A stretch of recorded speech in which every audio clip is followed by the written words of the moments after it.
اسی طرح کبیرہ گناہوں میں ایک بڑا گناہ ہے حجر الاقارب۔ اس کا مطلب ہے قطع تعلقی کرنا، یعنی اپنے رشتہ داروں کے ساتھ تعلق نہ رکھنا، ان سے قطع تعلقی کرنا، یہ کبیرہ گناہوں میں سے ہے۔ قرآن کریم میں اللہ رب العزت فرماتے ہیں وَاتَّقُوا اللَّهَ الَّذِي تَسَاءَلُونَ بِهِ وَالْأَرْحَامَ، تم اللہ سے ڈرو اس بات سے کہ تم قطع تعلقی کرو، یعنی اس گناہ سے اپنے آپ کو بچاتے رہو۔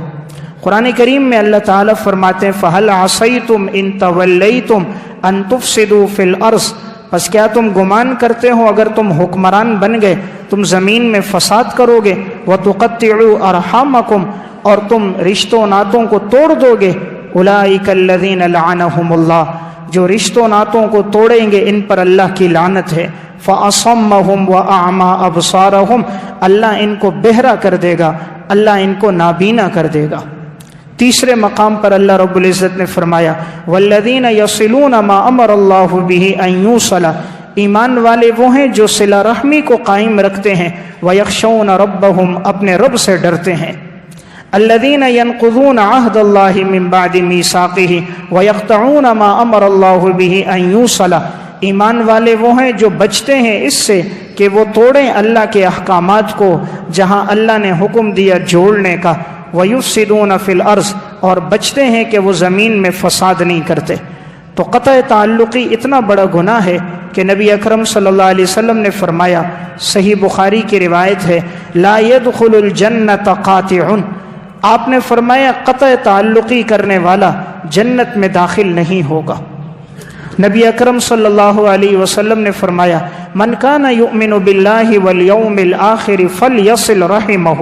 جو اللہ پر اور آخرت کے دن پر ایمان رکھتا ہے اسے چاہیے کہ صلہ رحمی قائم رکھے۔ یہ صحیح بخاری کی روایت ہے، یعنی قطع تعلقی سے بچے، اپنے خونی رشتوں کو باقی رکھے۔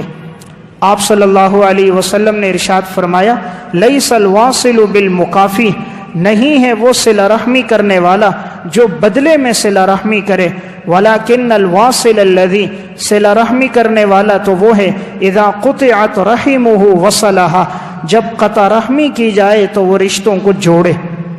یہ صحیح بخاری کی روایت ہے، آپ نے فرمایا وہ نہیں ہے جو بدلے میں صلہ رحمی کرے، اصل شخص وہ ہے کہ جس کے ساتھ لوگ رشتوں ناتوں کو توڑ دیں اور وہ ان کے ساتھ اپنے رشتوں کو جوڑے، ایسا شخص اللہ کے ہاں پسندیدہ ہے۔ آپ صلی اللہ علیہ وسلم نے ارشاد فرمایا کہ اللہ رب العزت فرماتے ہیں انا الرحمن، میں ہی رحم کرنے والا ہوں، وہی الرحیم، اور میں نے ہی صلہ رحمی کے رشتے کو پیدا کیا ہے۔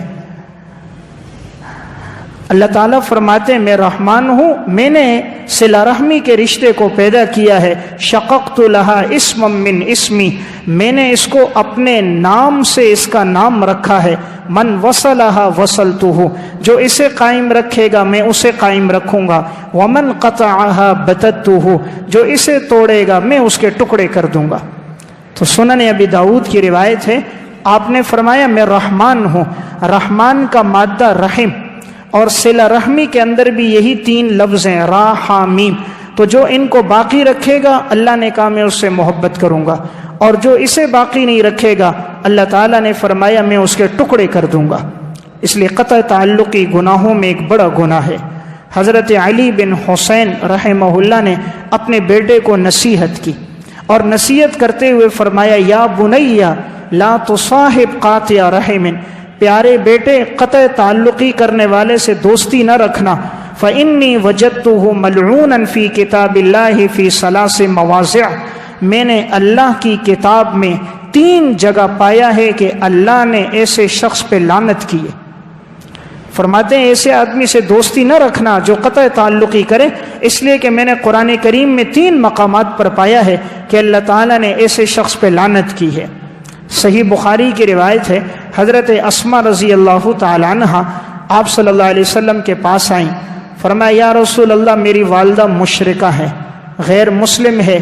تو کیا میں اس کے ساتھ صلہ رحمی کروں، یعنی ان کے ساتھ مالی تعاون کروں اور ان کی خدمت کروں یا نہ کروں؟ آپ صلی اللہ علیہ وسلم نے فرمایا نعم صلی امکی، تم اپنی والدہ کے ساتھ صلہ رحمی کو باقی رکھو۔ اب دیکھیں والدہ باوجود یہ کہ غیر مسلم ہے، لیکن آپ صلی اللہ علیہ وسلم نے فرمایا تم ان کے ساتھ تعاون کرتے رہو، جسمانی بھی اور مالی بھی۔ صحیح مسلم کی روایت ہے، حضرت عبداللہ بن دینار فرماتے ہیں کہ ایک دفعہ عبداللہ ابن عمر رضی اللہ تعالیٰ عنہ سواری پر بیٹھے جا رہے تھے، راستے میں چلتے چلتے ایک دیہاتی سامنے آ گیا۔ عبداللہ ابن عمر رضی اللہ تعالیٰ عنہ سواری سے اترے اور اپنی وہ سواری اس دیہاتی کو دے دی، اور اپنے سر سے امامہ اتارا اور وہ امامہ بھی اس کو دے دیا۔ عبداللہ بن دینار کہتے ہیں میں نے پوچھا حضرت یہ تو ایک دیہاتی شخص ہے، اگر آپ صرف اس کو امامہ دیتے تب بھی خوش ہو جاتا، صرف سواری دیتے تب بھی خوش ہو جاتا، یا صرف نیچے اتر کے اکرام کرتے تب بھی کافی تھا، لیکن آپ نے تو اس کے ساتھ بہت اچھا سلوک کیا، اکرام میں نیچے بھی اترے، اپنی سواری بھی دی، اپنا امامہ بھی دیا، آخر آپ نے ایسا کیوں کیا؟ تو عبداللہ ابن عمر فرماتے ہیں کہ میں نے آپ صلی اللہ علیہ وسلم سے سنا ہے کہ نیکیوں میں بڑی نیکی یہ ہے کہ اپنے والد کے دوست کے ساتھ اچھا سلوک کرو۔ نیکیوں میں بڑی نیکی یہ ہے کہ اپنے والد کے دوست کے ساتھ اچھا سلوک کرو۔ تو عبداللہ ابن عمر نے کہا میں تو اسے نہیں جانتا، لیکن اس کا جو والد تھا وہ میرے والد حضرت عمر کا دوست تھا، اس دیہاتی کا والد میرے والد حضرت عمر کا دوست تھا، اور آپ صلی اللہ علیہ وسلم نے فرمایا ہے اپنے والد کے دوست کے ساتھ اچھا سلوک کرو، اس وجہ سے میں نے اسے سواری بھی دی ہے، امامہ بھی دی ہے۔ یعنی یہ وہ لوگ تھے جو کتنا صلہ رحمی کو باقی رکھتے تھے۔